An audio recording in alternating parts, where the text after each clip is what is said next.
Ya, baik. Assalamualaikum warahmatullahi wabarakatuh. Salam sejahtera bagi kita semuanya.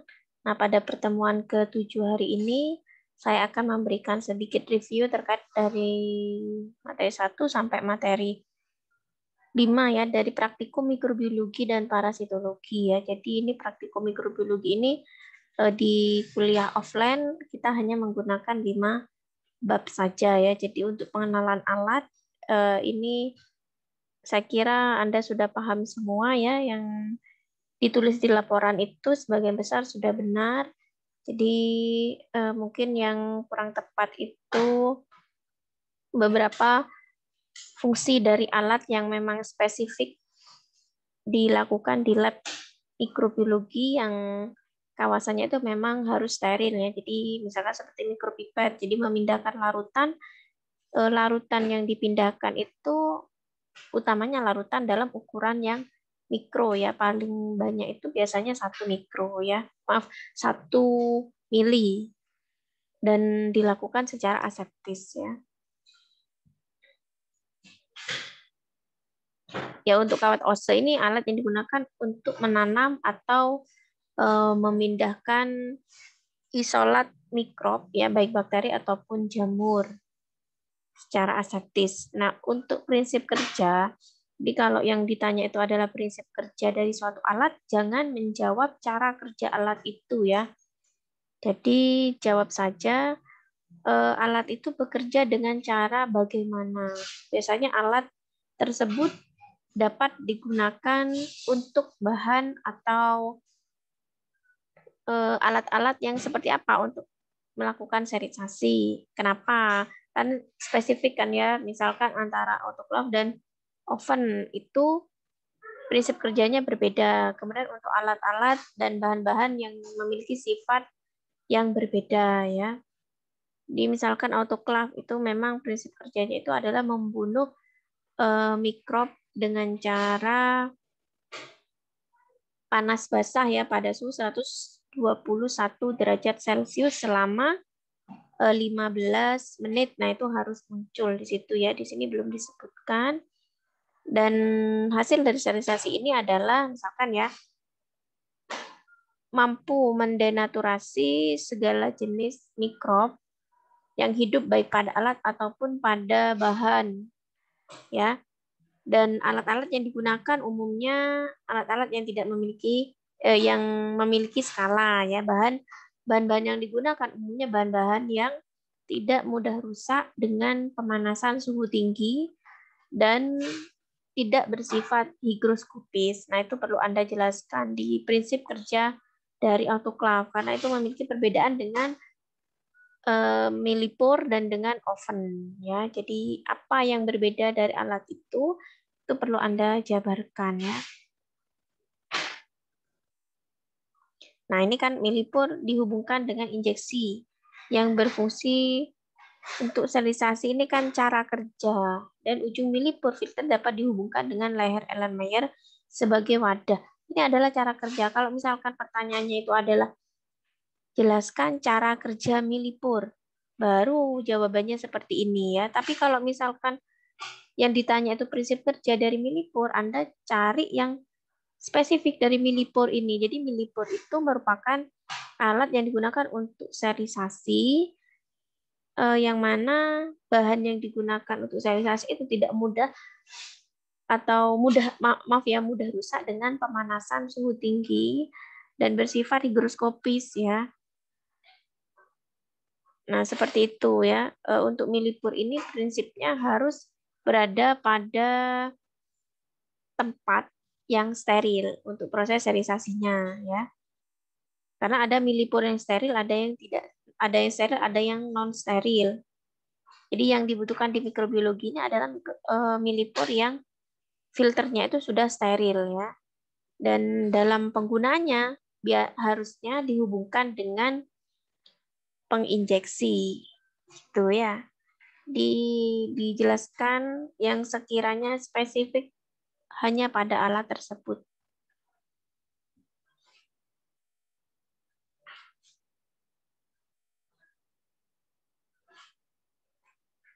Ya, saya kira cukup ya Jadi seperti itu maksud dari prinsip kerja dari suatu alat ya. Ini saya pindah ke topik yang lain tentang media ya. Nah, ini saya ambil acak ya. Jadi media itu adalah suatu bahan yang digunakan untuk memberikan nutrisi pada mikroba. Mikroba di sini adalah sejenis bakteri, jamur, ya, protozoa, protista, selain dari virus. Ya, jadi media yang kita bahas di sini adalah media untuk pertumbuhan bakteri dan jamur. Ya, media ini hanya mengandung nutrisi seperti karbohidrat, protein, ya, lemak, mineral, dan juga vitamin yang dibutuhkan dalam proses pertumbuhan mikrob. Ya, jadi tris elemen itu juga harus ada ya. Nah, ini sudah benar perhitungannya. Jadi misalkan kita membuat Na tegak 5 mili ya. Jadi 5 per 1000 kali 8. 8 ini adalah jumlah dari NB yang dibutuhkan dalam melarutkan 1 liter ya.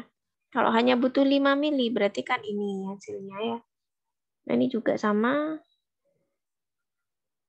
Hanya ada penguapan sekitar 1 sampai ini, mohon maaf ya, setelah saya cek ya, untuk penguapan di sini bisa 5% bisa. Jadi tergantung dari jumlahnya ya. 5 sampai 10%. Jadi Anda pakai 5% bisa nanti saat penelitian.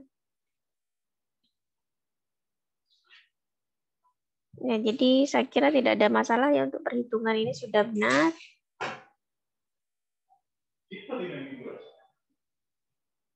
Nah, mungkin untuk pembahasan ya fungsi dari media sebagai bahan untuk menumbuhkan, mengisolasi, menginokulasi, dan lain-lain. Jadi yang fungsi utama itu adalah untuk pertumbuhan ya, media tumbuh dari mikroba karena media tersebut kita buat seakan-akan mirip dengan media yang ada di alam ya. Tetapi pertumbuhan yang ada di alam itu biasanya pertumbuhannya lebih lama ya karena nutrisinya itu tidak tersedia dengan baik seperti yang ada di laboratorium ya. Tuliskan nutrisi apa saja yang terdapat pada NB dan PDB ya. Jadi nutrisi apa saja? Ya, jadi ada pepton, aquades, ekstrak beef. Nah, ini harus diuraikan. Pepton itu berfungsi sebagai sumber nutrien yang spesifik untuk mikroba. Jadi pepton ini fungsinya sebagai sumber apa? Misalkan sebagai sumber protein ya. Beef extract ini sebagai sumber apa? Sumber protein atau sebagai sumber karbohidrat. Anda tuliskan nanti ya spesifik jika soal di UTS seperti itu. Jadi pepton ini sebagai sumber protein atau sebagai sumber karbohidrat. Aquades hanya sebagai pelarut ya. Ini ada tris elemennya ya. Jadi ada mineralnya juga ada di dalam NB ini. Kemudian PDB ini ada ekstrak apa? Perlu dijelaskan. Ekstrak kentang. Kentang sebagai sumber nutrien dalam bentuk apa? Kentang misalkan sebagai sumber nutrien dalam bentuk karbohidrat ya, glukosa. Nah, ini ekstrak apa ini? Belum jelas ya. Kemudian terbuat dari apa agar bakteriologis tersebut dan apa fungsinya? Jadi agar bakteriologis itu memang benar terbuat dari agar-agar laut yang mengandung karbohidrat ya. Jadi karbohidratnya itu dalam bentuk serat ya dan protein. Jadi tidak ada protein ini salah ya. Jadi agar bakteriologis itu hanya mengandung serat. Serat itu kan dari golongan karbohidrat ya yang diambil dari agar-agar laut. Dan protein yang terdapat pada ekstrak daging ini salah ini ya. Yang ditanya itu agarnya saja. Jadi terbuat dari apakah agar bakteriologis? Agarnya ya, baktoagarnya yang ini. Nah, ini agar bakteriologisnya ini terbuat dari apa dan apa kandungannya, itu saja yang ditanyakan. Bukan agar dalam Na, bukan. Jadi terbuat dari agar-agar laut yang mengandung serat dari golongan karbohidrat yang berfungsi hanya sebagai pemadat dalam pembuatan media ya. Jadi itu yang perlu saya luruskan dari media ya.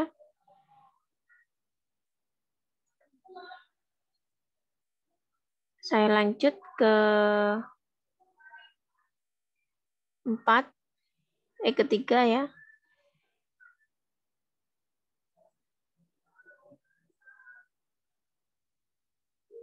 Pembiakan bakteri ya. Ya, jadi yang kita gunakan kemarin itu adalah cara strict quadrant. Tujuannya adalah untuk pengamatan saja. Jadi gambar ini kan harusnya berupa koloni ya. Jadi maksud saya itu nanti kalau misalkan Anda disuruh menggambar bagaimana koloni dari Escherichia coli, Anda tulis seperti ini. Maaf, digambar sketsanya saja ya. Koloninya bulat, ya bulat. Sebentar. Nah, kalau misalkan permukaannya low convex, berarti Anda tulis 2 ya, low convex. Nah, ini datar. Entire berarti sudah gabung dari bentuk koloninya. Kalau seperti ini kan tidak jelas ya. Jadi ini gambar itu maksudnya membuat sketsanya. Kemudian bacillus flat ya dan sirkuler. Jadi memang bentuknya sirkuler ya, tetapi kalau misalkan ada pada suatu media dia bentuknya flat, tipis ya. Kemudian Serratia convex dan entire. Jadi bulat, koloninya bentuknya bulat. Convex itu berarti menggunung ya. Nah, S. aureus convex dan entire sama berarti dengan ini ya. Karena ada beberapa dari kelompok bakteri itu yang nah seperti ini ya. Permukaannya apa ini? Mencekung ya. Nah, itu perlu Anda gambar nanti ya. Yang perlu saya bahas dari pembahasan bagaimana inkubasi yang tepat untuk inkubasi bakteri pada cawan Petri. Cara menginkubasinya yang tepat pada suhu 37. Inkubasi yang ditanyakan ya. Inkubasi yang tepat dengan untuk inokulasi bakteri. Ini bagaimana cara menanamkan kalau ini jawabannya dengan cara menginokulasikan kultur dengan diputar. Ini yang ditanya hanya bagaimana inkubasi ya, bagaimana inkubasi yang tepat untuk inokulasi bakteri pada cawan Petri. Jadi cara inkubasinya adalah dengan menggunakan inkubator pada suhu 37 dengan cara cawan Petrinya itu dibalik ya. Tuh, jadi bentuk cawan Petrinya ini permukaan atas kan ya, permukaan atas. Ini permukaan atas. Nah, setelah dibungkus dengan kertas, permukaan atasnya ini ada di bawah. Seperti itu. Kenapa? Agar kalau misalkan tidak ditengkurapkan ya, permukaannya yang di atasnya tetap berada di bagian atas, nanti ada uap air ya, ada uap air di bagian tutup Petri. Nah, uap air di bagian tutup Petri itu kalau misalkan sampai menetes ke media itu bisa menyebabkan kontaminasi pada media. Kenapa? Karena pada saat kita menginokulasi ya, pada saat menginokulasi kemungkinan ada udara yang masuk ya, kita tidak tahu. Nah, misalkan posisinya ditengkurapkan di bagian permukaan bawahnya ini kita taruh di bagian atas, jadi uap air yang ada di tutup Petri dish itu tidak akan netes ke media. Itu maksudnya ya, bagaimana cara inkubasi yang tepat. Itu kalau pada cawan Petri ya. Kalau pada tabung reaksi, ya tetap tabung reaksinya berada pada posisi tegak ya. Bagaimana prinsip menumbuhkan bakteri secara strict dan por? Ini secara teoritis sudah ada ya, gambar juga sudah mendukung. Kaitkan juga perbedaan sifat mikrob yang mampu tumbuh di permukaan media, dalam media, permukaan, dan dalam.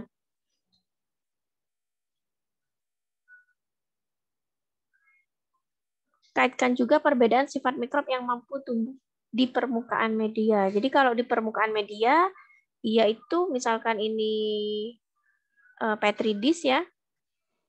Nah, dengan cara plate ya, strict plate yang maksudnya ya, dengan di dalam media permukaan. Ya, maksudnya begini. Kalau dengan cara strik atau strik kuadran, dia tumbuhnya di permukaan media. Tetapi kalau pore plate, maka koloni yang tumbuh itu bisa berada di permukaan dan juga ada di dalam media. Ya, itu cara pore plate.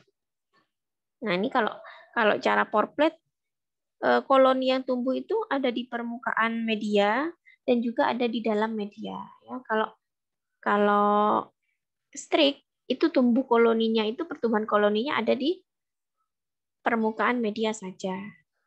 Ya. Bagaimana cara menggores bakteri yang tepat? Nah, itu secara teoritis juga sudah saya jelaskan ya.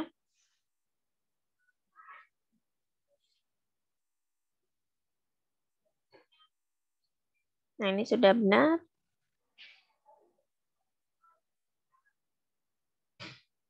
Ya. Itu untuk morfologi koloni ya sudah. Saya lanjut ke pengecatan gram. Ya, proses pengecatan gram.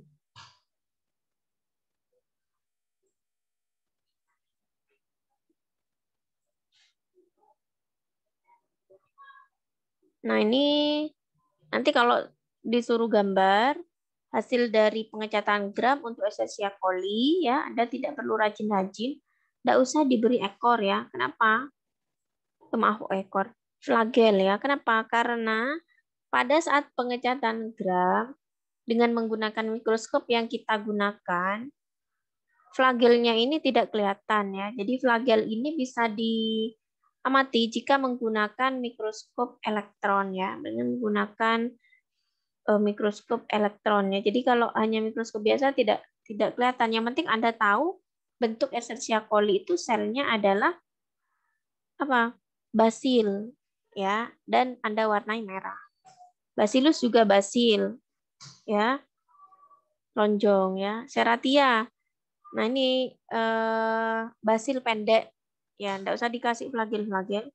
Staphylococcus aureus ini kokus ya. Yang penting Anda tahu kokusnya itu seperti apa. Ya, karena kokusnya itu lebih berkelompok ya, mengelompok tidak mencar-mencar. Nanti kalau dikasih flagel, karena ada bakteri yang memiliki flagel, ada yang tidak, takutnya salah ya. Itu saja yang perlu saya luruskan terkait gambar hasil pengecatan gram. Teknik pewarnaan gram. Fungsi fiksasi, ini sudah dijelaskan semua untuk melekatkan benar. Mengapa bakteri berwarna ungu dan berwarna merah jika gram negatif? Ini sudah jelas ya. Kaitkan dengan komposisi membran sel dan komposisi dinding selnya. Ya, karena itu yang bersifat soluble dan tidak soluble terhadap macam-macam zat warna. Ya.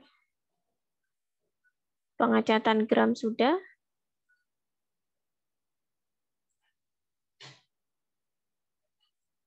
Uji antibiotik ya.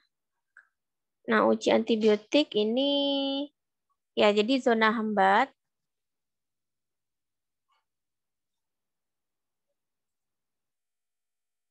Untuk zona hambat, caranya mencari adalah zona keseluruhan dikurangi diameter kertas cakram. Ini sudah benar ya. Menjumlahkannya sudah benar. Karena memang ini saya beri kebebasan untuk memilih ya. Nah, ini perbedaan ini tidak ditulis. Ya. Ini pada bakteri apa? Tidak ditulis. Ya, ini kesusu-kesusu orangnya yang membuat ya. Jadi tidak bisa disimpulkan ini. Nah, kalau misalkan tidak ada nama bakterinya ya. Nah, kalau misalkan ini tidak ditulis, kenapa bisa menyimpulkan? Nah, berdasarkan hasil praktikum mikrob mana yang memiliki zona hambat tertinggi dan memiliki spektrum luas? Coba saya baca ya.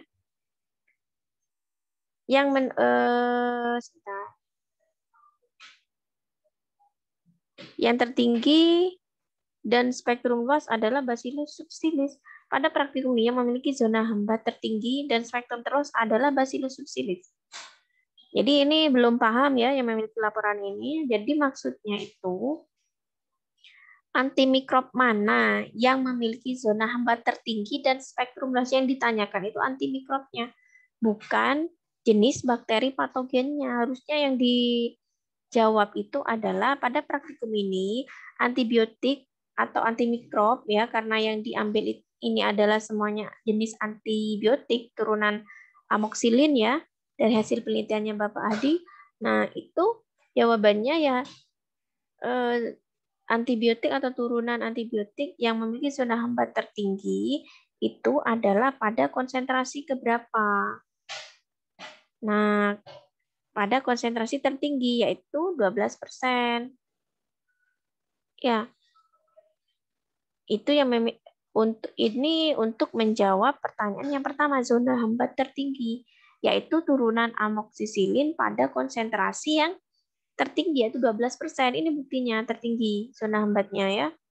Nah, dibandingkan dengan yang lain. Kenapa? Karena konsentrasinya memang tinggi. Senyawa aktif yang ditambahkan itu tinggi ya. Kemudian yang memiliki spektrum luas yang mana? Anda harus tahu spektrum luas itu dapat menghambat bakteri dari kelompok gram positif dan gram negatif. Jadi mampu menghambat dari kedua macam kelompok. Misalkan mampu menghambat pertumbuhan Escherichia coli dan Bacillus itu sudah termasuk spektrum luas. Kalau spektrum sempit bisa membunuh salah satu saja dari kelompok mikroba tersebut. Nah, ini tidak bisa menjawab ya. Amoxicillin diuji dengan konsentrasi bahwa Bacillus memiliki zona hambat paling luas. Tidak bisa ya. Karena ini diuji pada macam-macam bakteri yang berbeda-beda. Ya, harusnya ini termasuk spektrum luas ya, semuanya spektrum luas. Kalau mengacu ke jurnal yang dibuat oleh Bapak Hadi itu ya, ini bisa menghambat Bacillus subtilis ya, BS, Bacillus subtilis. Kemudian S aureus ya, STP dan juga Escherichia coli. Ya. Cuman ini penempatannya bakteri-bakterinya saja yang belum disesuaikan dengan jenis gramnya ya.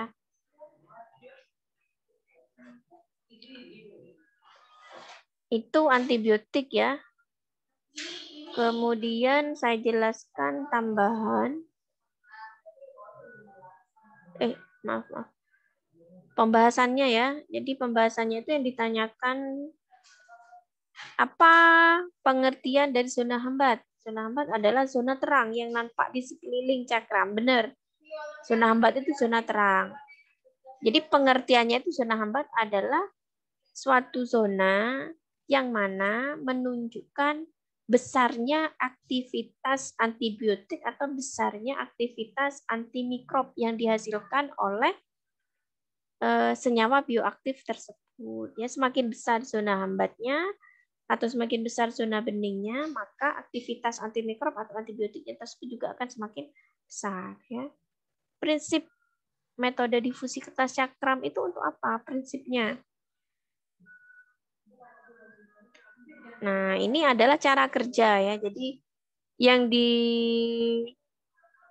dipaparkan oleh teman Anda ini cara kerjanya. Jadi kalau prinsip kerja difusi kertas cakram, Anda tulis prinsipnya. Jadi kalau difusi kertas cakram, kita meletakkan kertas cakram yang sudah mengandung bahan aktif ya, yang sudah mengandung antibiotik ya atau senyawa antimikrob. Ya, kemudian senyawa antimikrob atau antibiotik tersebut akan berdifusi ke dalam media yang sudah mengandung bakteri patogen atau mikrob patogen ya. Nah, jadi prinsip dari metode difusi kertas cakram ini adalah kalau saya rangkum ya. Nah, meletakkan senyawa antimikrob atau antibiotik pada kertas cakram yang mana dalam media pertumbuhan tersebut sudah mengandung bakteri patogen. T. Nah, kemudian selama proses inkubasi 24 jam, senyawa antimikrob atau senyawa antibiotik yang berada pada kertas cakram tersebut akan berdifusi ya, yang akan berdifusi dari konsentrasi tinggi yaitu kertas cakram berdifusi ke media pertumbuhan mikrobnya. Dari konsentrasi tinggi ke konsentrasi rendah. Nah, sehingga selama inkubasi 24 jam, selama proses difusi senyawa aktif tersebut, akan terbentuk yang namanya zona bening, yang menunjukkan adanya aktivitas antimikrob atau aktivitas antibiotik. Ya. Karena ada difusi kertas cakram, ada dilusi, ya prinsipnya itu beda-beda. Tetapi sama-sama ingin mengetahui besarnya daya hambat dari suatu bahan aktif tersebut ya. Nah, saya kira itu saja yang bisa saya berikan dari hasil praktikum 1 sampai praktikum ke-5 ya.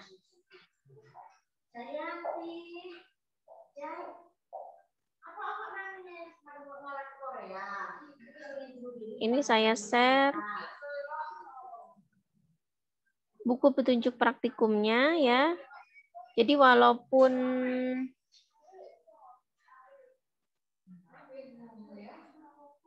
dua materi saya berikan secara online ya, offline ya. Nah, yang materi ke ini kan saya berikan secara offline ya.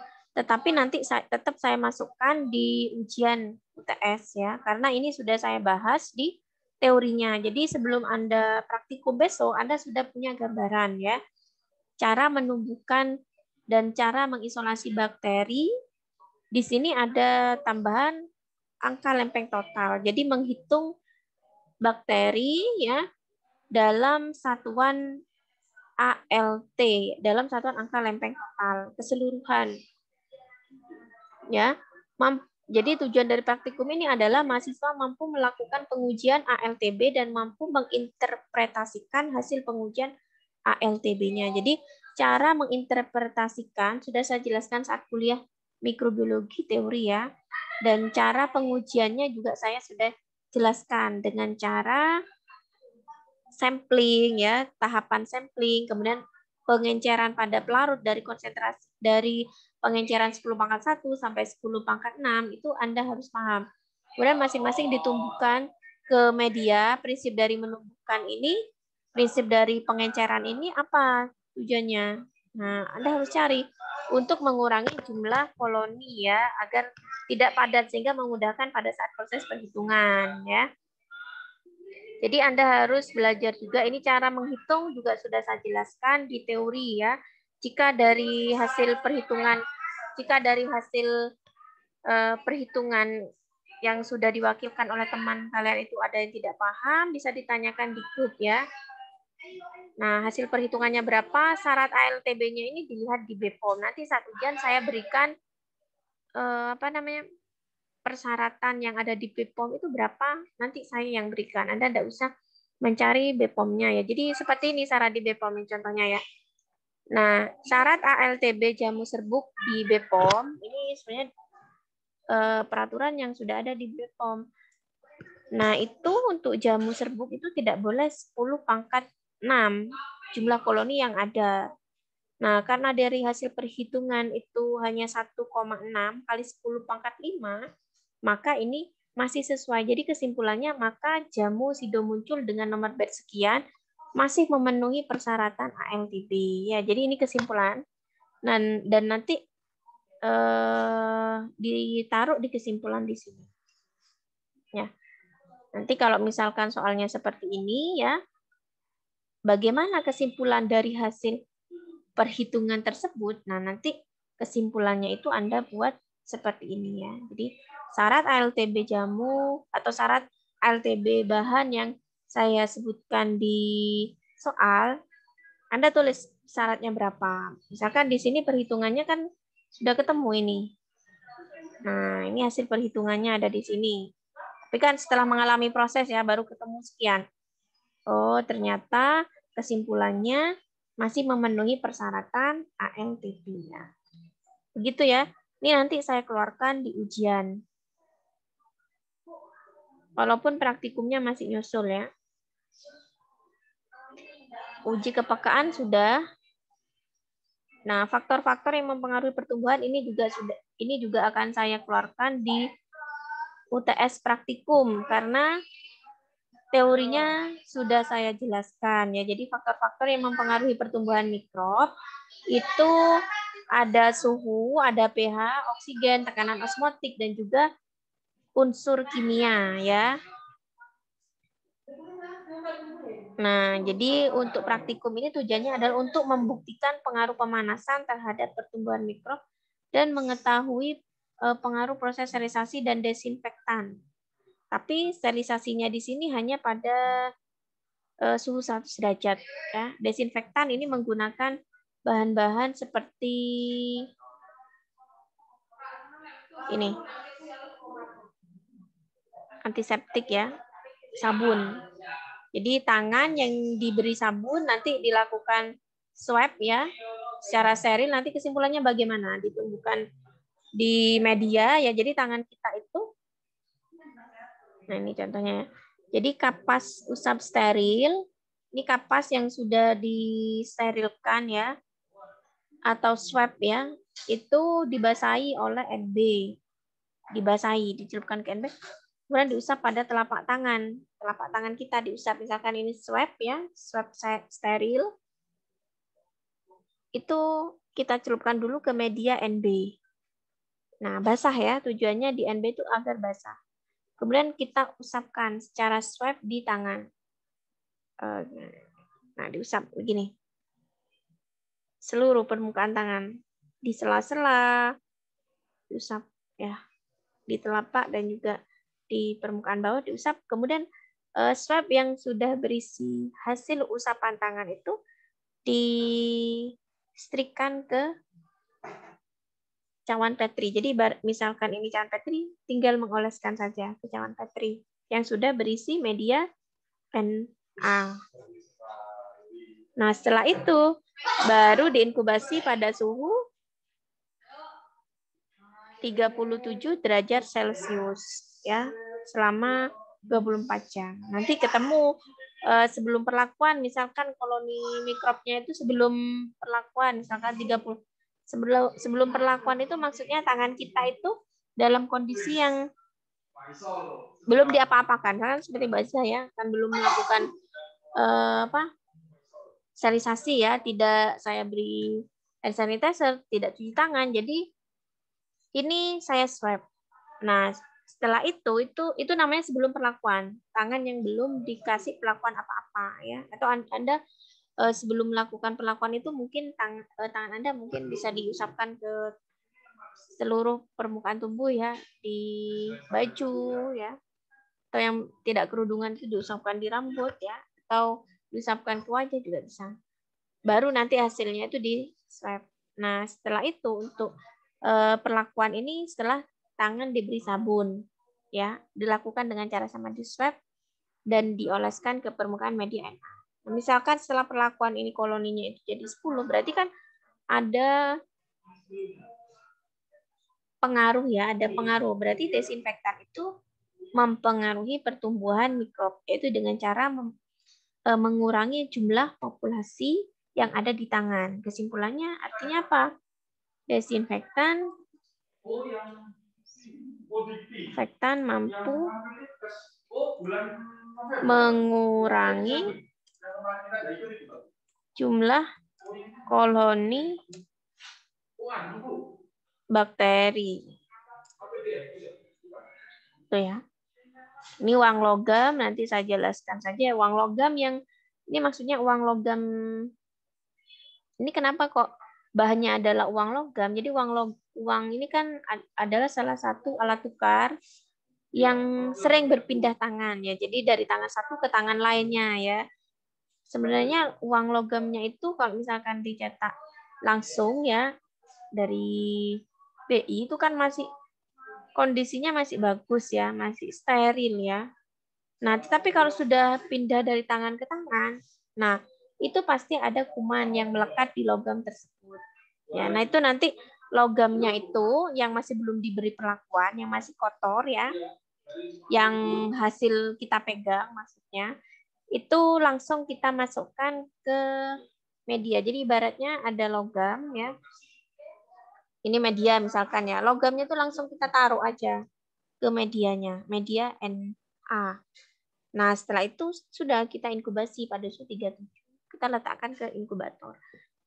Kemudian nanti logamnya yang di perlakuan, logamnya itu kita panaskan. Nah, ini.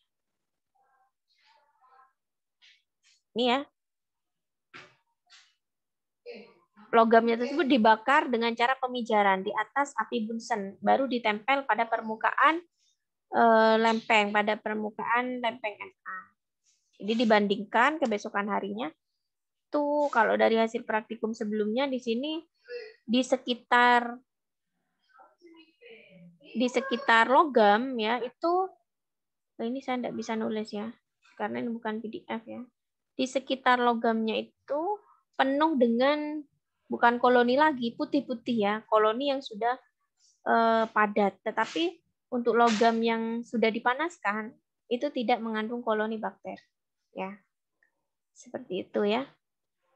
Kalau yang pengaruh pemanasan itu kita mengambil suspensi kuman ya, suspensi kuman dalam tabung reaksi ya 10 mili. Ya, jadi suspensi kuman itu yang satu dipanaskan dengan cara mendidihkan ya.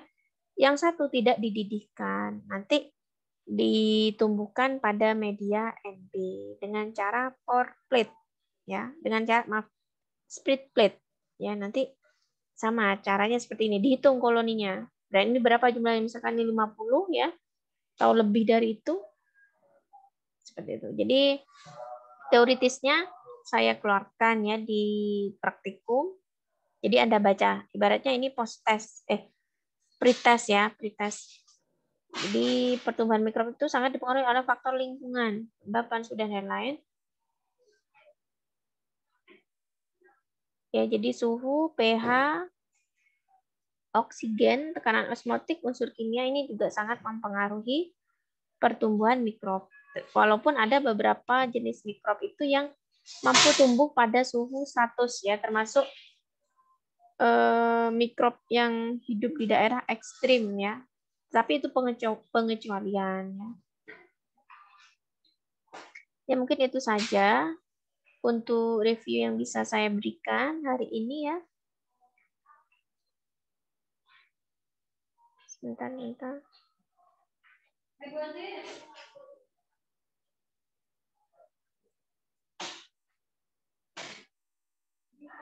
Terkait dengan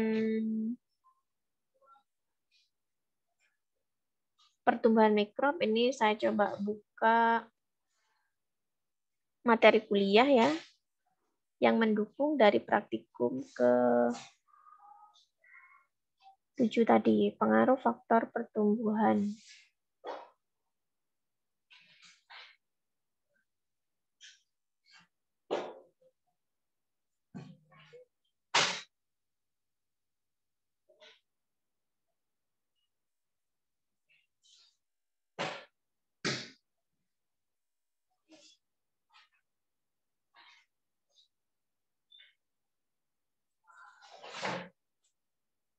Sebentar ya.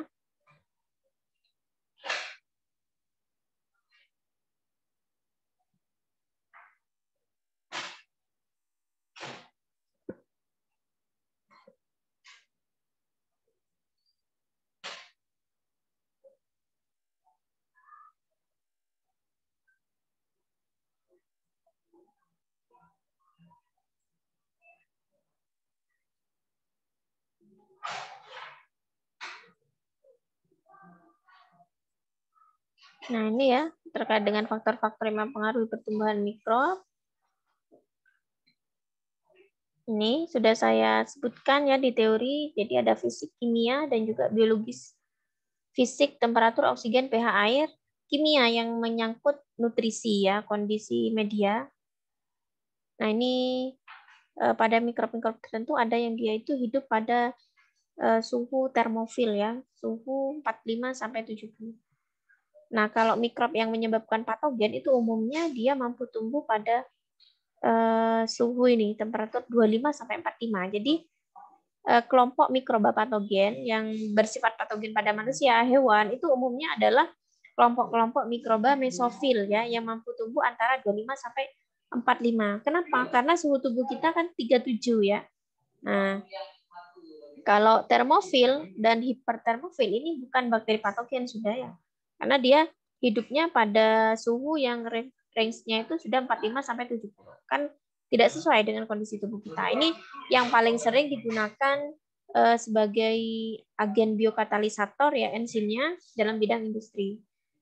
Kemudian berdasarkan oksigen ya. Nah, ada yang obligat oksigen, artinya sangat butuh oksigen.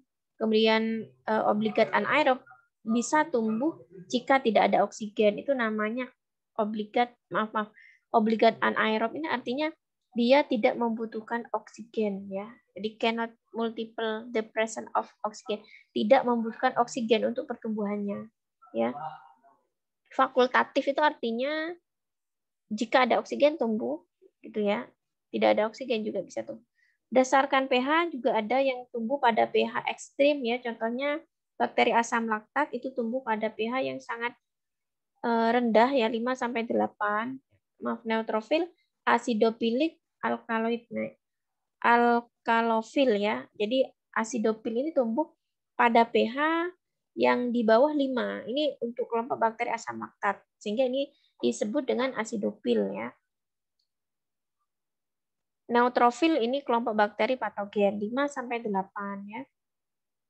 Keberadaan air juga mempengaruhi pertumbuhan mikrob ya. Kemudian kondisi media juga mempengaruhi pertumbuhan mikrob. Nah, ini pada media misalkan SA di salmonella ya, di media spesifik SSA dia akan memiliki morfologi seperti mata ikan, sedangkan di media NA atau NB dia akan berwarna putih ya, putih susu. Nah, itu mempengaruhi faktor-faktor yang mempengaruhi pertumbuhan mikrob berdasarkan kondisi kimiawinya ya. Contohnya pada perbedaan nutrisi atau komposisi yang ada di media kultur. Ya, karena media SSA dengan NA itu tidak sama nutrisinya yang terkandung pada media kultur tersebut, sehingga mempengaruhi morfologi dan karakteristik dari koloni tersebut. Ya, saya kira itu saja yang bisa saya jelaskan terkait review hari ini. Jika ada pertanyaan bisa langsung di WA grup ya. Saya akhiri. Terima kasih. Assalamualaikum warahmatullahi wabarakatuh.